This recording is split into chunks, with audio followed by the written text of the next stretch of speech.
Nelson Mandela was a terrorist, according to Margaret Thatcher and Ronald Reagan. So I guess maybe that man is falsely accused as well. Where's the evidence? Where's the evidence? But isn't this changing the ground rules? I mean, this is in terms of what these people... Changing the ground rules? What do you know about AHH? What do you know about what they're doing? It's not my job to go and spend time investigating every activity of every person that I deal with.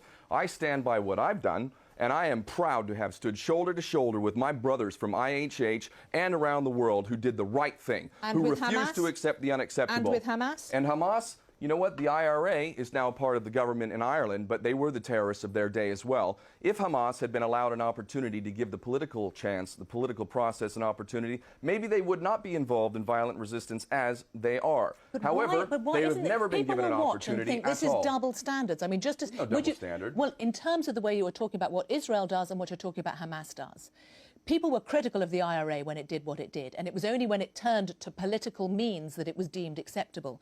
Amnesty says of Hamas that it engaged in a campaign of abductions, deliberate and unlawful killings and torture.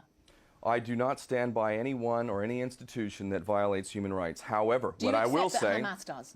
Yes, I do, and I will say absolutely 100%, without reservation, I support the right of self-defense without any doubt. I would be involved myself in violent resistance if I were a citizen of Palestine or Iraq or Afghanistan. And if I were a citizen of the United States or Britain and someone from halfway around the world came into my country and started stealing my land and killing my family, guess what? I would defend my country as well. So I absolutely 100% defend the right of self-defense, and I will never shy away from that. I will not join the long list of embarrassments who condemn terrorism while forgetting to acknowledge that the biggest terrorist on the planet is the United States government for all of its terrorism around the world. Do you accept that Israel has a right to defend itself?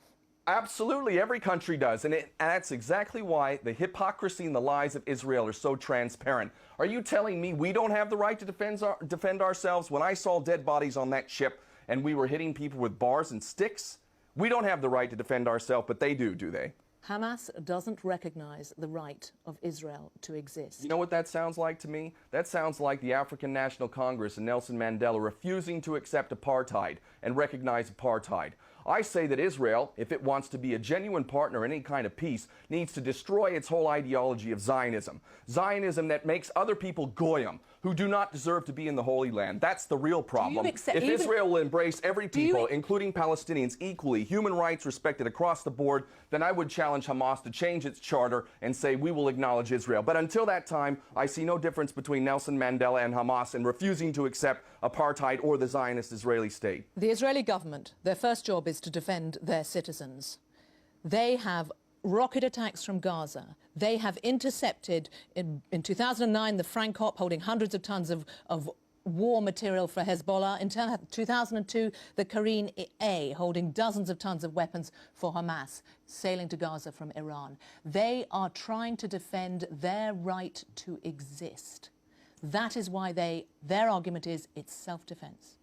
And if you believe that, then I've got some swampland in Florida to sell you as well.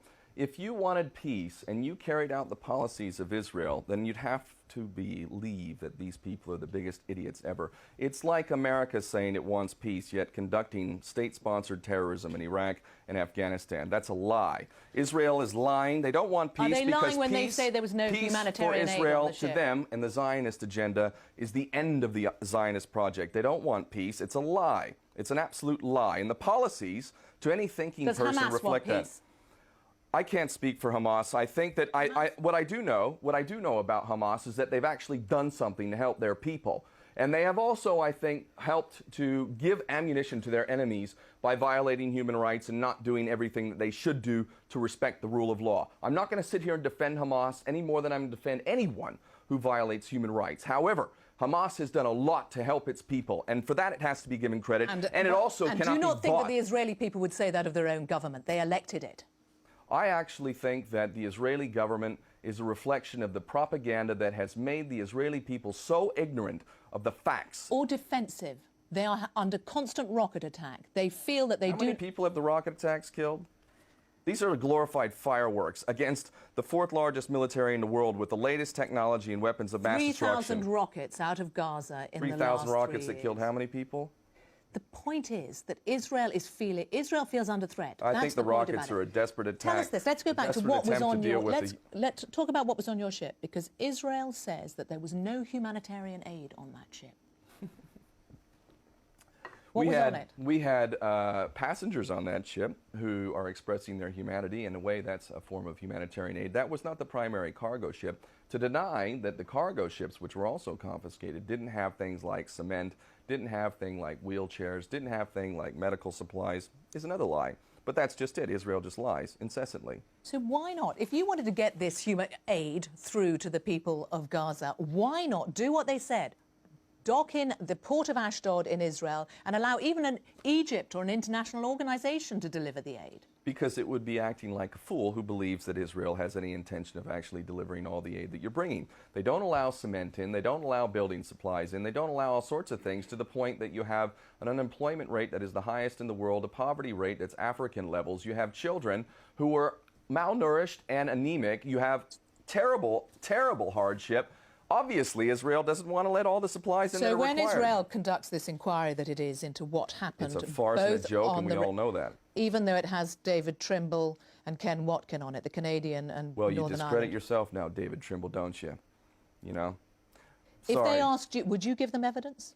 Absolutely. I'm giving evidence right now. I have nothing to hide. Would you go back to Israel to give them evidence? I'm seriously considering that.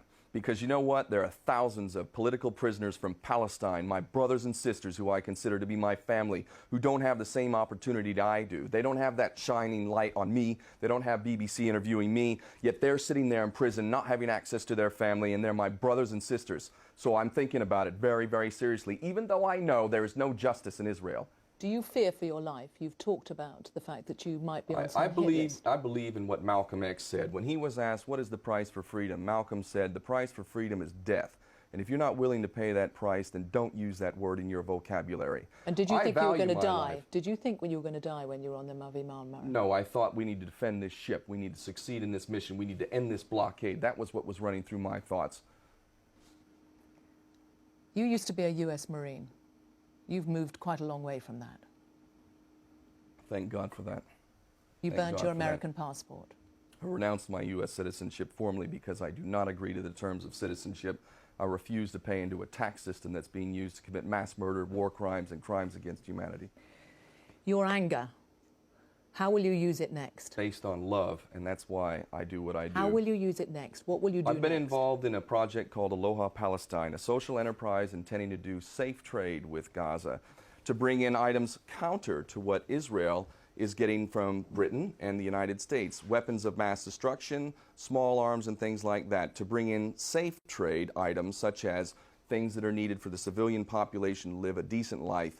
And that is a problem that we need to address in this world, is the absolute lack of the Palestinian people to exercise self-determination, and living on aid is not the answer. So my focus is trade. And if I can't be the director of that company... What about the other side? Because a lot is focused on the import, getting stuff into Gaza. Surely the best thing for the Gazan people would be to allow to export all that they do. Yeah, and they have millions of carnations that they could be exporting, and they feed it to livestock because it's not allowed out. So, is that a security measure from Israel as well? So what do you do next? Is it another trip on a ship in to try to break the naval blockade, which will stay? You know, I have a family. I'm a father. I have a beautiful son, a beautiful wife, and I have some responsibility to them, but I have a greater responsibility to the world that I live in. I don't know that it's possible for me to not be on the next flotilla, and I'd really like to say publicly right now, Hugo Chavez, you need to be on that flotilla. Nelson Mandela, if you can possibly do it, you need to be on that flotilla. Anyone who's serious, who has any real influence in this world, who really cares about justice, you need to be on that flotilla. We will end this blockade, and that's where I intend to be, on that next flotilla. The chances of any of them going on that flotilla presumably were reduced when there was violence. Do you feel in any way responsible on the behalf of those on the ship for the violence that came from it? I feel responsible for defending that ship and the mission, which was intended to protect innocent civilians who are being collectively punished in a policy which would only be considered insane by any thinking, compassionate person. So it was worth it? It was absolutely worth it. We need to do it again. Ken O'Keefe, thank you for coming.